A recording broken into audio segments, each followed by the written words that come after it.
Anastasi era uno che sapeva giocare a pallone, aveva 15-16 anni, il mio nonno e i miei zii avevano fiuto per questi talenti. Era un nostro compagno di cordata, un nostro amico, senza soldi in tasca come noi.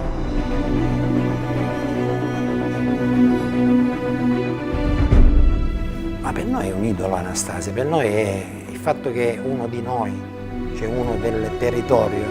Anastasi è un personaggio. A squadra c'era Massimiliano e Paterno per la Serie C ed è lì nata la mia storia calcistica.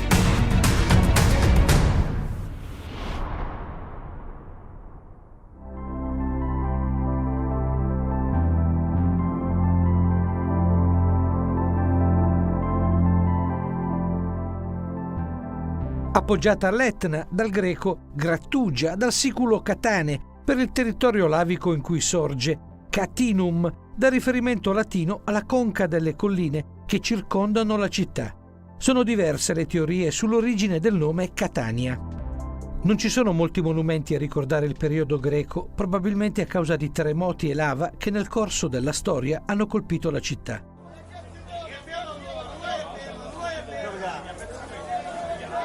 L'antico mercato del pesce di Catania, la Piscaria, non è solo una delle tappe più pittoresche inserite nelle guide turistiche.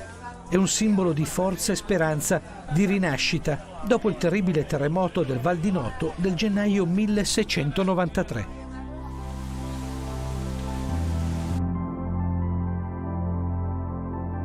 La voglia di rialzarsi e ripartire è una caratteristica della gente di Catania.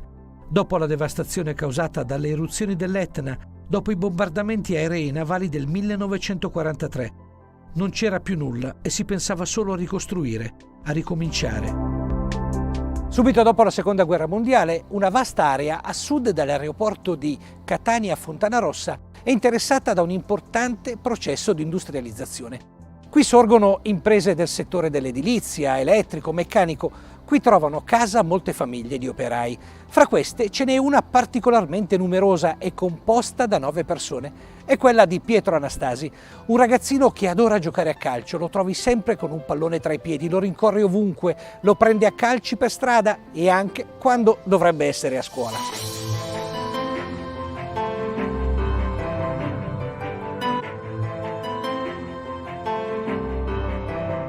Pietro si fermò alla terza media e poi si mise a lavorare, anzi aveva anche smesso di andare a scuola, poi fu ripreso dal papà Silvestro che si era incavolato tanto. Qui siamo nel primo campo dove Pietro Anastasi muove i primi passi da calciatore. Oratorio Salesiano, San Filippo Neri, via Teatro Greco 32, Catania.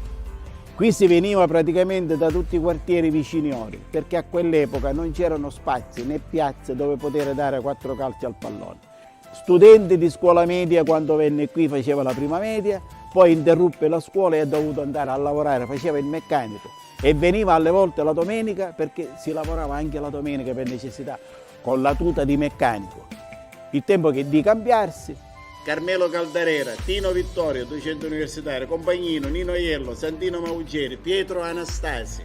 Primo ricordo è stato un gol grandissimo che ha fatto sulla mia destra, al limite del fallo laterale, calcia al volo di sinistro con l'esterno e va a beccare l'incrocio dei pali nella porta alle mie spalle, che era leggermente più grande di quella attuale. Ce ne accorgevamo tutti che si trattava di un fuoriclasse, di un talento.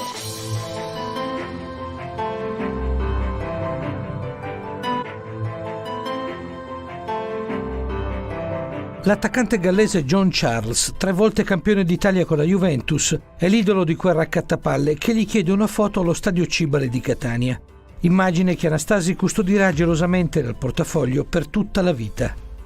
Con la squadra dell'oratorio San Filippo Neri si guadagna il soprannome di Petru Tuccu, perché d'estate diventa nero come la pece.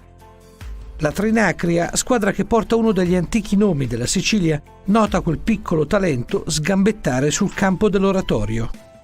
Viene qui un dirigente della Trinacria offrendogli un borsone, e chi l'aveva mai visto i borsoni? O le scarpette con i tacchetti? Noi andavamo a giocare a calcio con la busta di plastica, senza vergogna. Davanti a quel borsone, a quelle scarpe e qualche altra promessa, Pietro Anastasi firma i fisici con la Trinacria. Mio suocero giocava a calcio e Anastasi gli portava la borsa, che era un ragazzo che lui aveva visto crescere chiaramente. Anastasi è stato acquistato dal Massimiliana, giocava nella Trinacria, era capocannoniere per 200.000 lire. La Massimiliana è stata una passione di questi fratelli Massimino, che erano degli imprenditori, dei costruttori, che avevano la passione del calcio, e allora si sono messi assieme e hanno rilevato una società che si chiamava Scatte e l'hanno denominata poi Massimiliana. E ci hanno messo passione, ci hanno messo cuore, ci hanno messo soldi. Io ho delle foto che quando è stata promossa in Serie C aveva 15.000 persone, cioè lo stadio di Catania sembrava che stesse giocando in Catania. Invece era la Massimiliana, ma c'aveva un seguito pazzesco.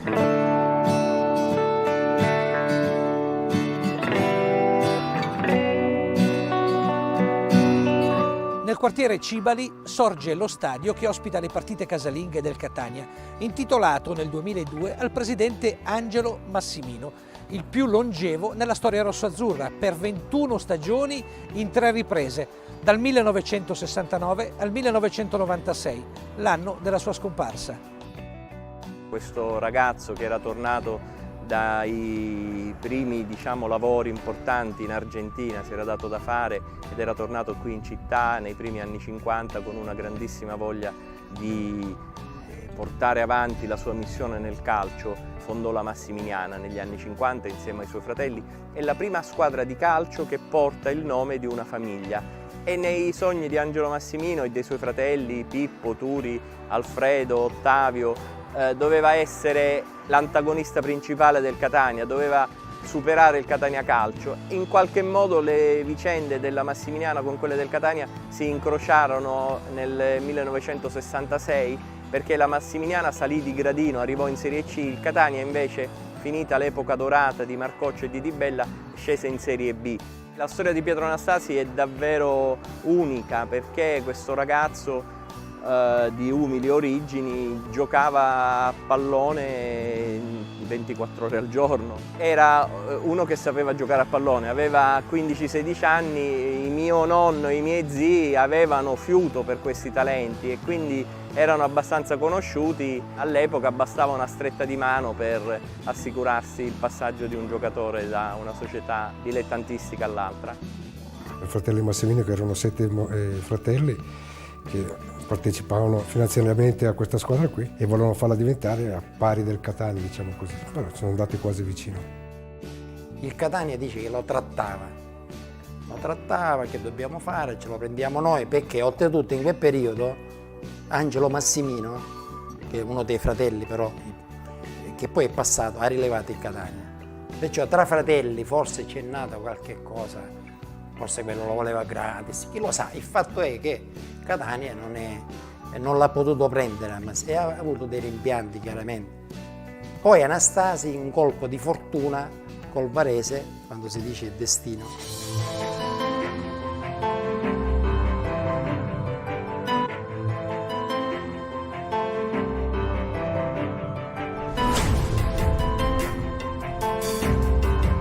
Una storia di calcio che di fatto comincia in aeroporto. Campionato di Serie A, 24 aprile 1966. Il Catania batte 3-0 il Varese. Un deluso Alfredo Casati, direttore sportivo dei biancorossi lombardi, si trova in aeroporto per tornare a casa con la squadra, quando, con un gesto di cavalleria, cede il proprio posto in aereo a una signora incinta. Torna così in albergo, chiacchiera con il barista che gli suggerisce: guardi, giusto per passare il tempo in attesa del prossimo volo, vada a vedere la Massimiliana contro il Paternò. Lì in attacco gioca un ragazzino che è davvero forte. Casati lo ascolta, va a vedere questa partita che finisce senza reti. Rimane comunque impressionato da quel ragazzo, tant'è che va subito negli spogliatoi e conclude in fretta l'affare. È così che Pietro Anastasi diventa un calciatore del Varese, una carriera che decolla per un volo mai preso.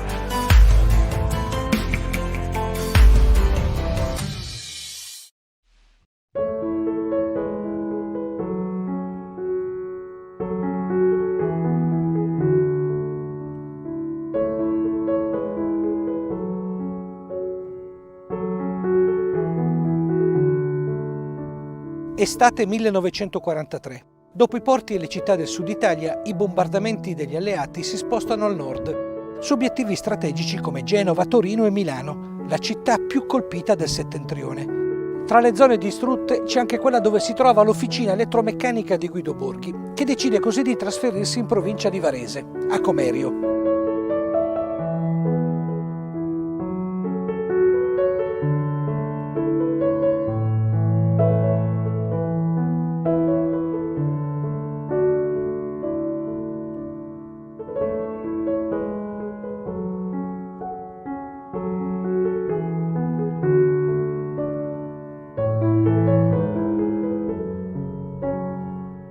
Siamo vissuti lì, siamo nati lì, le nostre abitudini, i nostri locali, i nostri sentimenti, le nostre amicizie.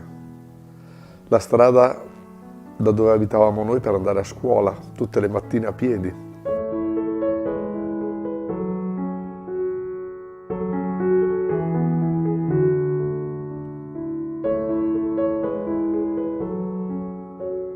A casa di mio padre e di mio nonno si vede il lago di Varese, si vede questo fantastico arco del Monte Rosa, questo massiccio straordinario, sempre innevato.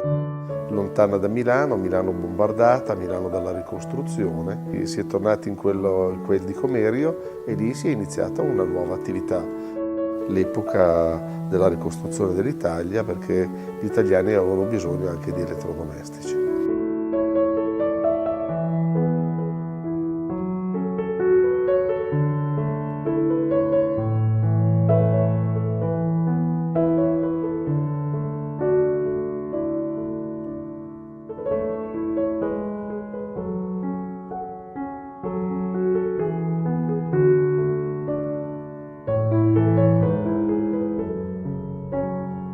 Da un artigiano milanese compra un ferro da stiro in ceramica e anche il marchio, Ignis, dal latino focus, il nuovo simbolo del focolare domestico. L'officina elettrodomestici Ignis di Guido Borghi e figli, Giovanni, Gaetano e Giuseppe, comincia la produzione di fornelli da cucina a gas ed elettrici e diventa presto famosa anche a livello internazionale. Giovanni intuisce che il mercato delle cucine a gas sarebbe presto diventato saturo e si dedica ai frigoriferi.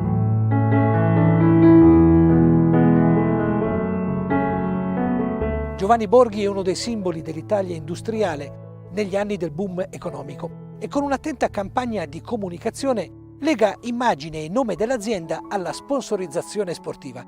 Nella squadra Ignis entrano campioni del ciclismo, del pugilato, della pallacanestro, del calcio. Varese è la città giardino per i tanti parchi che la dipingono di verde, appartenenti a ville sorte soprattutto fra il XVIII e il XX secolo. Ville di proprietà di nobili e industriali arrivati soprattutto da Milano. Luogo di villeggiatura dell'alta borghesia, la terra dei Sette Laghi ai piedi delle prealpi lombarde, il cui nome sembrerebbe derivare dal celtico vara, che vuole dire appunto acqua. Con Borghi la squadra di calcio di Varese tocca il punto più alto, 7° posto in Serie A.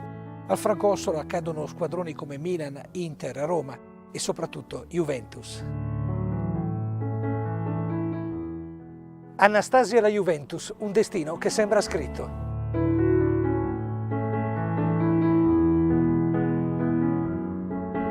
Quando Pietro arrivò a Varese ed io avevo la responsabilità del settore giovanile, rimasi un po' impressionato quando incontrò mio padre, perché la sua voce è una voce profonda, tenebrosa.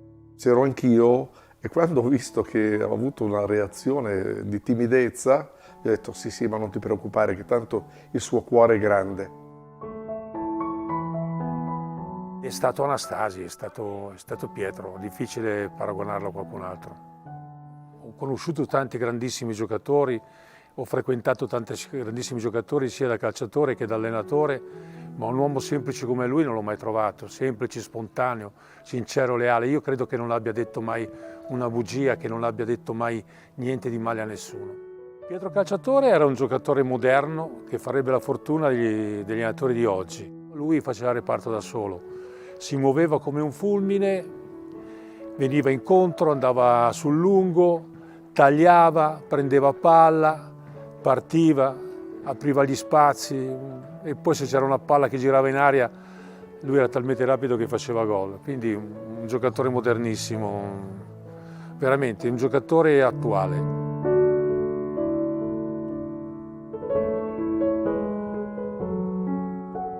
Dicevano si fa lo stop all'Anastasi, perché lui faceva lo stop, gli scappava il pallone a 3 metri, però arrivava sempre lui. Velocissimo, 3-4 metri non lo beccava nessuno e allora diventava difficile da marcarlo.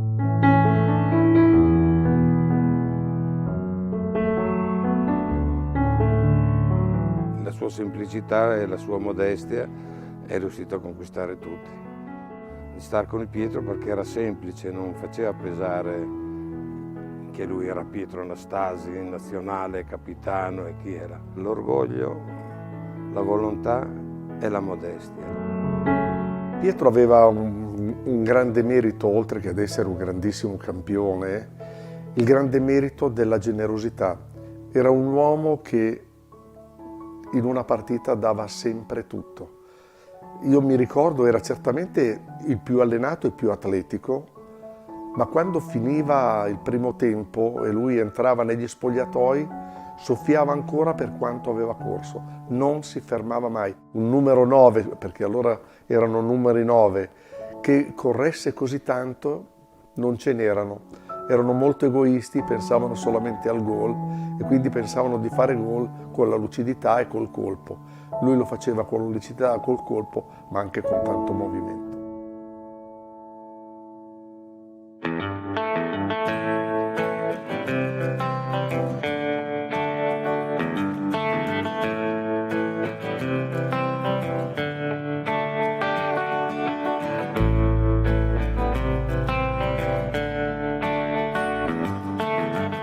Eravamo una banda di ragazzi che giocava in Serie A, che si trovava a fare allenamenti tutti i giorni e fuori dal campo con i propri amici.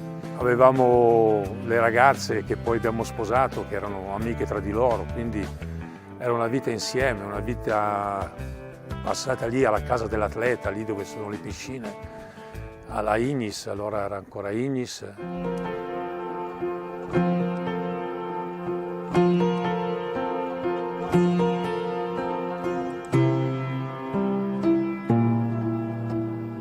4 febbraio 1968, campionato di Serie A. La Juventus arriva a Varese, in casa della terribile matricola allenata da Bruno Arcari, una squadra birbante e spensierata, quella che ha chiuso il girone di andata al secondo posto in classifica, con 2 soli punti di distacco dalla capolista Milan. Gli spalti del Franco Ossola non bastano a contenere la folla che invade il rione di Masnago. Il tabellino ufficiale parla di 19.700 spettatori paganti, ai quali vanno aggiunti i 4.000 abbonati. La partita finisce 5-0, con reti di Vastola, Leonardi e tripletta di quel 19enne catanese, Pietro Anastasi.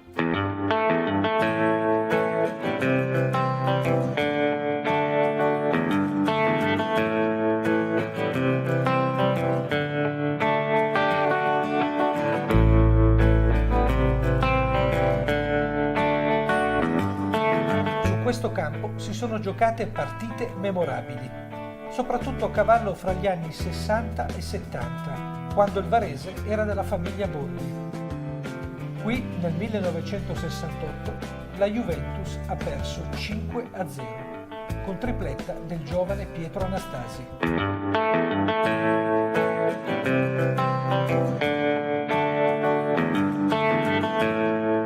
Io ero a letto quel giorno, avevo la febbre a 39, avevo le placche in gola già dalla partita precedente con la Sampdoria e sentivo per radio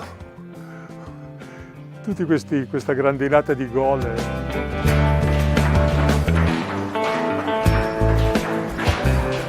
Entrando dalla vecchia spogliatoi, che c'era una scalinata interminabile, non finivano mai, già si sentiva tutte le voci, i canti di bianconeri. Cui sembrava di giocare fuori casa, però dopo mentre si giocava cresceva il bianco-rosso. E dopo la fine era una cosa che ti sei accorto che era una cosa eclatante, capita una volta sola nella storia. Dopo la partita, quando tornavano verso casa, le persone che non avevano visto la partita chiedevano: ma cosa ha fatto, come è finita la partita? E dicevano 5-0. Porca, la Juve aveva dato una bella batosta, eh? E lui diceva: no, 5-0 per il Varese, non per la Juventus, abbiamo vinto noi. E tutti rimanevano a bocca aperta perché comunque era una cosa straordinaria.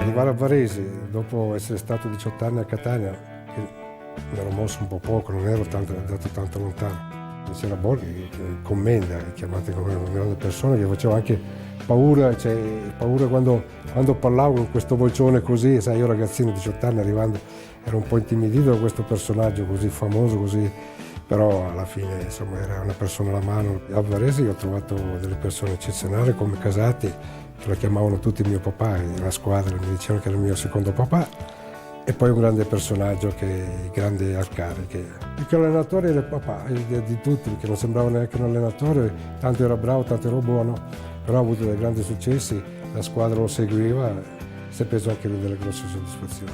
Io ho cominciato a essere convocato con la nazionale mentre giocavo a Varese e c'era Picchi, povero Picchi.